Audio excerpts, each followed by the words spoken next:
So I'm here with Chief Constable Gary Roberts. I mean, we probably could fill an hour or two with you. I have to give you props that you do give answers, and is that always sometimes difficult? We've talked in the past, and you've got these restraints on you. Don't you sometimes just want to really talk out about? Come on. No, because you play the game, do you? Well, it's the game insofar as my role is very clear and very distinct and very well laid out. And if Tynwald said it's illegal to wear brown shoes, then the police would enforce the law and we would stop people wearing brown shoes. Okay. Even if I thought that was a ludicrous thing to do, well, cops can't have an opinion publicly. And I'm going to ask you the opinion about drugs, because we're getting down to these ridiculous things still. I mean, you have to prosecute, you tell me, because they've got £1.20's worth of something in their car or something. I mean, how does that read to the public, though, that you're wasting? Is it wasting? But we're not. So the people who get to court for very small amounts of drugs have offended for the third time. Right. They're not first-time offenders. They never are first-time offenders. £1.20, what, £2.50, what does it matter? Okay, if someone said, I'm going to drive my car at 100 miles an hour through the centre of Douglas, and we cautioned them the first time, and then we cautioned them a second time. I can see your point. I mean, and the third time, would we let them off the third time? Or would we keep cautioning them? People can't simply flout the law. So the law is there, and we can't, in the police, choose which laws and we have no discretion. And there's a really interesting thing that you go back into the 1960s. There was a case that found its way right up to the highest court in England and Wales, where the law in terms of how the police work was very clearly set out. The police have individual discretion, so constables have discretion, but ultimately the police have no discretion about enforcing the law. Mm-hmm. And if someone says that there's an offence, we have to do something about it. You're going to talk about the potential changes to the law, or was that you're going to say you just do what you're told? Well, there's a consultation going on about medicinal use of cannabis. Do you consult to that? I will make a contribution, which will be, I think, a positive one. If the critical thing for politicians is politicians have to take account of how society changes. So ultimately, society will determine how we should approach drugs. Just remind me, you said something like 10% of all your work was on drugs. Is that something? Have that number right? 10%? No. 20% of all 20%. We do. 20% of all we do is related to mental health. Okay. But a significant part of that involves alcohol and drug misuse. Yes. Drugs occupy our time a lot. We've had record seizures of drugs this year, Class A drugs as well as Class B drugs. The cannabis that we seize now is significantly stronger than the cannabis we seized even 5 years ago. So the psychoactive substance within the cannabis is much stronger than it was. Cannabis, and the science is very clear, damages the adolescent brain, so it makes changes to the adolescent brain. But the arguments around drugs are complicated, and there are some real subtleties to them. So you could look at it from one point of view. You could say the drug market belongs to organised criminals who make money out of people's misery. And the Isle of Man's a very nice place to do business because you're doing a good job. It's a lucrative place. The price is higher here, right? It's a lucrative place. So, and there's one very strong school of thought that says you can stop that at a stroke by taking it away from organised criminals and regulating it as a market. Now, the drug trade in the Isle of Man is probably worth several £100,000 a month. A month. So it's a big market. But society has to make those decisions through Tynwald. Yeah, because... And I will sit on the sidelines and say nothing publicly about it until the time is right. It will change. We know that at some point something's going to have to give because it is the way it's going. Anyway, I will speak privately to politicians, and I do speak privately to politicians about the arguments around cannabis initially, but around the wider drugs market. And I'm happy to do that, and I think it's appropriate I do that, but it's also appropriate that I do it privately. Fine.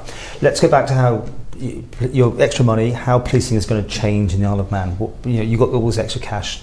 You started to say how it was being spent in certain places. How will the public see a change? Hire more officers on the beat again? Or? The public will see a number of changes. So one of the things that I do intend to do is to double the number of officers who deal with drug trafficking. So these are not the people, they're not trying to catch people with a bit of personal use cannabis. These are trying to stop heroin and cocaine in particular from coming into the island. They're there to stop new synthetic drugs coming into the island that really damage people and damage the community.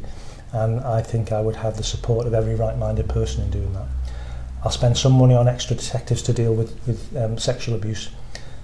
I'll spend some more money on officers policing the roads. Now this is a really tricky one. The public want us to make the roads safer. The road safety strategy sets out the way we're going to go, but a significant part of that is enforcement. Now, the public need to be careful what they wish for, because we all want the roads to be safer, but whether we all want more enforcement is another thing. And more speed limits, I'm thinking there will be more enforcement. Right. And so that's an interesting conundrum for us all to wrestle with, because if we get the balance wrong, we'll lose public trust. And largely on the Isle of Man, the public trust us.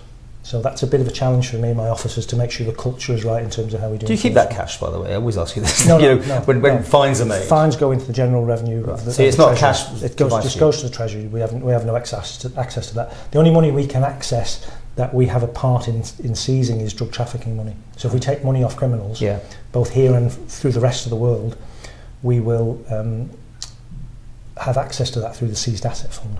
Now, you said we're the safest place in the world or something. In the British Isles. So why do we need any more policing in that sense? If we're doing so well. Because the threats are really significant. Right. So the threats to us are organised criminals in Liverpool see this as a place to do their business.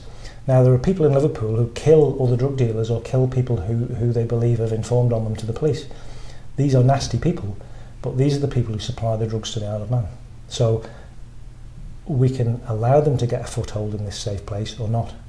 And so the work we do stops them getting that foothold. And then there's all sorts of other threats. You know, there are, every day in the last few weeks, I think, we've had contact from banks on the island saying we've got this elderly client who wants to pay away this sum of money, 70,000, 170,000, to these people who've contacted them on the phone or online. That's one of these scam things. But they're big threats to how safe people are. And sexual offending damages people, and where I see the best way to deal with the future challenges is by making neighbourhood policing better. So I talked before about reducing neighbourhood policing a few years ago. I'm going to redesign it and make it purer, and what I mean by that is there will be officers whose job is simply neighbourhood policing, not responding to things, not standing at the side of the road with a speed device, not going to fights in pubs. These officers will work in schools, they'll work with elderly people, they'll get to know the community, they'll deal with abuse victims, they'll deal with offenders. They'll be the people who know what's happening in places, and their job will be to see who's vulnerable, who's at risk of being a victim, who's at risk of becoming an offender, and will work to stop it. How's Guy Roberts? Is he happy? Is he enjoying the job? Well, he's coming towards the end. So well, no, that's what I was going to get to next. So what's going to happen? Are you going to look for an extension?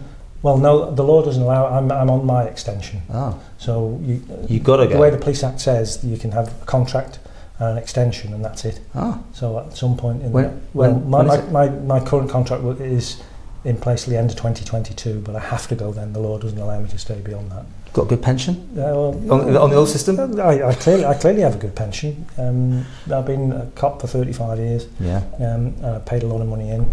And would you like to stay if you could, or is it one of those things you just... No, there comes a time, and I can see that time coming, where one of two things will happen. Mm-hmm. I'll either get in the way, and they'll say, who's that old so-and-so who's there? Or there are better people around me who can take over. Okay. Well, we'll talk to you a few more times before that, and who knows where we'll be. I mean, so with the consent of the Department of Affairs, I could retire before the end of 2022, but that's the end of my contract. Will you get more money again next year? Are you going to keep going at it? No. What I do want to do next year, and I've got the meeting scheduled fairly soon with one of the senior people from the Department of Health and Social Care, is how we make sure we spend wisely and obtain funds to deal with mental health. So in the last 12 months there's been a fantastic piece of work where we've had 2 mental health professionals working with response officers in Douglas, and they've made a big difference.